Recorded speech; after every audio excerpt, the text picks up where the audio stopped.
Hi friends, if a patient suffer from the ventricular tachycardia, अगर patient को हृदय के तालता का रोग है जिसमें हृदय की हार्ट बीट वैसे 72 पर मिनट चलती है, कुछ लोगों की 78, एथलीट लोगों की 52 चलती है। अगर आप किसी बीटा ब्लॉकर पे दवाओं पे है तो आपका हो सकता है कि हार्ट रेट कम हो।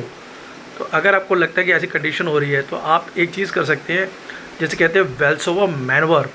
वो टेक्निक ये है कि जब मुझे भी अगर ऐसा कुछ फील होता है तो मैंने देखा टेक्निक्स क्लिनिकल ट्रायल्स में बहुत ही इफ़ेक्टिव है। आपको बस करना ये है कि मुंह से, जैसे हम ना अगर बांसुरी बजाते हैं या कुछ करते हैं, आपको यूँ करना है, जितना आप मुंह से पुल कर सके बैलून फुलाने की तरह उतना पुल करिए।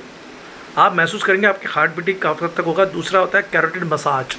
यहाँ पर कैरोटिड आर्टरी होती है, इस पर हम मसाज करते हैं, हल्के हल्के जेंटली नहीं करना, माइल्ड रब करना है।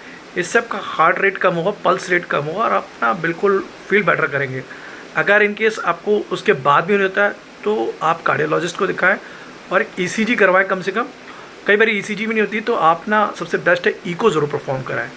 वैसे तो क्लिंच डायग्नोसिस ईसीजी में हो जाएगा, बट ये कि मोस्ट ऑफ द केस में मैंने देखा है कि कई बार ये होता है कि माइल्ड केसेस होते हैं वो वेंट्रिकुलर एरिथमिया के या फिर वेंट्रिकुलर टैकिकार्डिया के वो फाइंड आउट नहीं हो पाते। ईसीजी दो चीज़ें बताता है, अगर हार्ट में कंट्रैक्शन डिफेक्ट है तो बता सकता है, या फिर एमआई का कुछ होने वाला है, कोई इसके अंदर एंटीरियर वेंट्रिकुलर सेप्टम इफेक्ट है। Otherwise eco is the best. और मेरा मानना है कि ईको की लिमिटेशंस है आजकल। दोस्तों आजकल आपने देखा होगा कि एंजियोग्राम